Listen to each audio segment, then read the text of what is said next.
Welcome to the video on how to create a ticket. If you are on the tickets page of the wiki, of course there are written directions here. There's also a downloadable written step-by-step directions that you can download, and I'm also making this short video for you to help you out. When you are on this page, if you click on the link there, you will get to the big web apps, which is where you log in to get a ticket. I have it bookmarked up here in my bookmarks bar, makes it very convenient, so when I need to write one, I don't have to go searching for that website. When you log in, your login is your email address, and then you will have received an email that will have your password, and I believe you can change that if you want to. The one I send will be very simple. Once you log in, you'll get to a page. I assume it will look like mine. If not, there might be a few icons on the page instead of these lists, but you just need to find the button that says Create Ticket. You don't need to mess with any of the other options that are on here. So I'm having some issues with my computer right now, so I'm going to go ahead and create a ticket. And once this pops up, it does look a little intimidating. I know my jaw dropped when I saw my first one, but a lot of this information you don't even have to fill in, so there's nothing to worry about. The first thing you do have to fill in, there's a little asterisk there, is the class. The class tells the person getting the ticket, which all of these tickets will come to me initially, and then if I can't solve the problem here, then I will forward them on to the appropriate IT technician.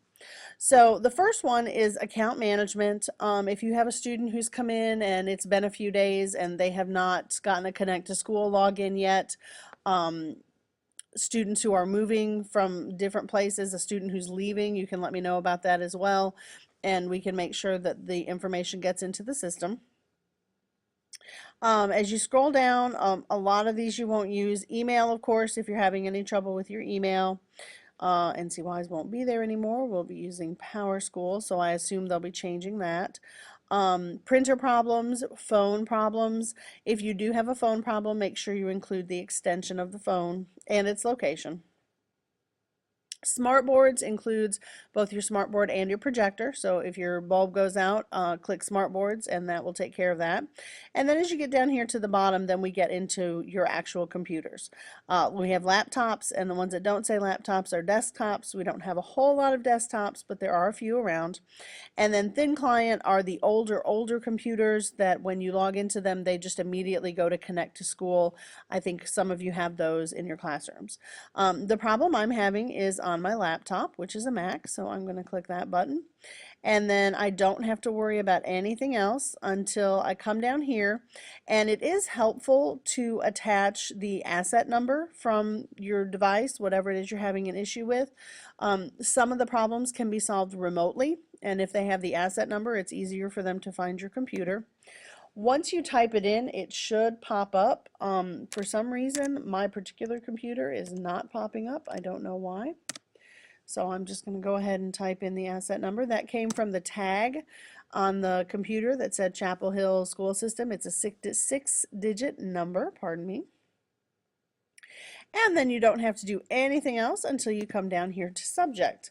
In the subject, you need to start with the initials of the school, GES, and you can see I've written quite a few tickets there.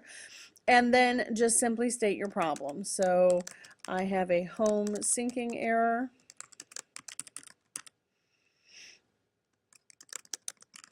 On my laptop. Then the details section is really important. You need to be as detailed and specific as you can possibly be. I actually should have looked at my home sync errors and seen what they were. I actually think I remember 2 home syncing errors, 1 for, oops.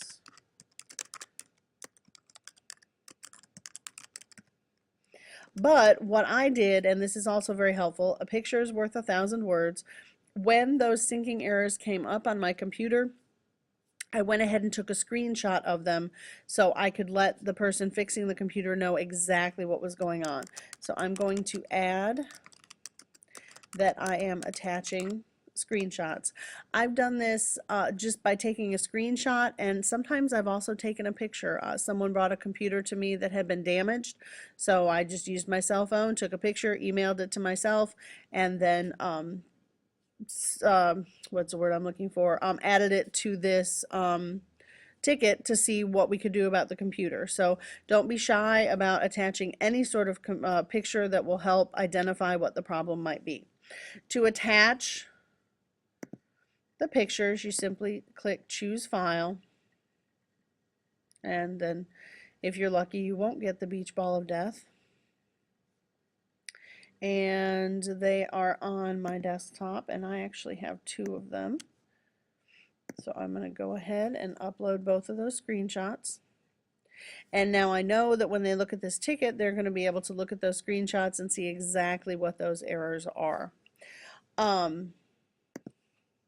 It also is helpful to put your name, and if you have a room number, to put your room number. I have a lot of trouble finding the room numbers on the door, and sometimes I have trouble finding the names on the door. So if you put both, then I can definitely find where you are on campus, and that is very helpful. And then of course, if I have to forward it on to another IT person, it is more helpful for them to know the exact location of where something is. So once you filled everything out and you're pretty sure it's exactly what you need, you click Save and View Ticket. I still have an upload in progress. I thought they were done.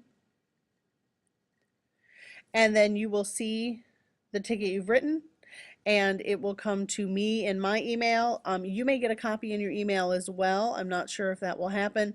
And then once I get the ticket, I will do my best to get it taken care of. So that's it. Not too difficult, although it looks a little intimidating. And this will be the process for any technology issues that you have in the coming year. Thank you so much, and have a great year.